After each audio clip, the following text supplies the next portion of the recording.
Friends, ஒருவித்திலை தாவரங்களுக்கும் இருவித்திலை தாவரங்களுக்கும் இடையான வேறுபாடுகளை தான் இதில் ஷார்ட்கட்ஸில் பார்க்க போகிறோம். அது எதன் அடிப்படையில் அப்படின்னு சொல்லி பார்த்தா seeds, root, flower, leaf, vascular bundles, pollen rights இதன் மூலியமாக எப்படி வேறுபடுத்தி காட்டுறாங்கிறதான் இதில் பார்க்க போகிறோம். சரியா? இப்போ ஒரு விதையை எடுத்துப்போம். இதோட விதை நெல்லோட விதையை எடுத்துக்கிறோன்னு வச்சுக்கோங்க. அதை ஒரு சுத்தியலை கொண்டு வேகமாக அடித்தா என்ன ஆகிடும்? கூலமாக ஆகிடும்.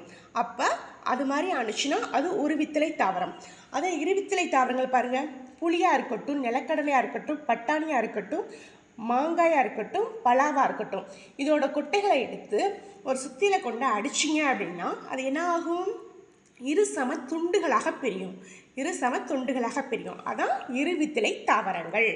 அப்புறம் நேராக தண்டு போய் மேலே கொத்தாட்டம் இலைகள் விரிஞ்சு காணப்பட்டுச்சு அப்படின்னா ஒரு வித்திலை தாவரங்கள். அதே இருவித்திலை தாவரங்கள் எப்படின்னு சொல்லி பார்த்தா தண்டிலேயே பலதரப்பட்ட கிளைகள் உருவாக ஆரம்பிச்சிடும். அதுதான் இருவித்திலை தாவரங்கள். ஒரு வித்திலை தாவரங்கள் சல்லிவேர் தொகுப்பு, அதாவது புடுங்குறோம்னா ஈஸியாக வந்துடும்.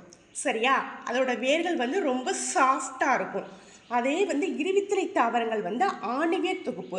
அதை எவ்வளோ கஷ்டப்பட்டாலும் இப்போ மா, பலா, புளி இதோட செடிகளை ஈஸியாக பிடுங்கலாம். அதே மரமாக இருக்கிறப்ப பிடுங்குறன்னு ட்ரை பண்ணி பாருங்கள், சத்தியமாக சான்ஸே கிடையாது. கையால் பிடுங்கிறதுக்கு வாய்ப்பே கிடையாது. Next pedals. அது ஒரு வித்திலை தாவரங்கள் பூவோட மலர்கள் இருக்குல்ல, அது 3 மடங்காக இருக்கும். அதாவது 3 இருக்கலாம், 6 இருக்கலாம், 9 இருக்கலாம், அப்படி இருக்கும். அதே இருவித்திலை தாவரங்களில் ஃப்ளவர்ஸில் பெடல்ஸ் எவ்வளோ இருக்குன்னு பார்த்தா 4லேருந்து 5 தான் இருக்கும். அடுத்து ஒரு வித்திலை தாவரங்கள் குறுகிய இலைப்போக்கு நரம்பமைவு கொண்டது.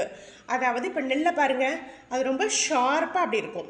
அதாவது குறுகி இருக்குமா, அதே நரம்பு எப்படி இருக்கும்? இல்லை எந்த சைடு போதோ அந்த சைடே போகிற மாதிரி ஒரே ஒரு நரம்பு இருக்கும். சரியா?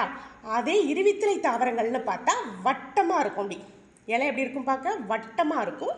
அதில் பின்னலாக நரம்பமைவு இருக்கும். நெக்ஸ்ட்டு வாஸ்குலர் கற்றைகள் சொல்லுவாங்கள்ல, அதாவது ஒரு தண்டை பாதியாக கட் பண்ணி பார்த்தா அப்படின்னா அதில் இருக்கிற வாஸ்குலர் பண்டில்ஸ்லாம் எப்படி இருக்கணும்? சிதறி காணப்படும். அதே இருவித்திலை தாவரங்களில் அழகாக அந்த தண்டை வெட்டி பார்த்தோம்னா வாஸ்குலர் கற்றைகள் எப்படி இருக்கும் அப்படின்னு சொல்லி பார்த்தா ரிங் மாதிரி அழகாக மோதிரம் மாதிரி இப்படி வளைஞ்சு இருக்கும். சரியா? அடுத்து அந்த ஃப்ளவர்ஸில் இருக்கிற மகரந்தம் இருக்குல்ல, அது ஒரு துளை கொண்டு காணப்படும்.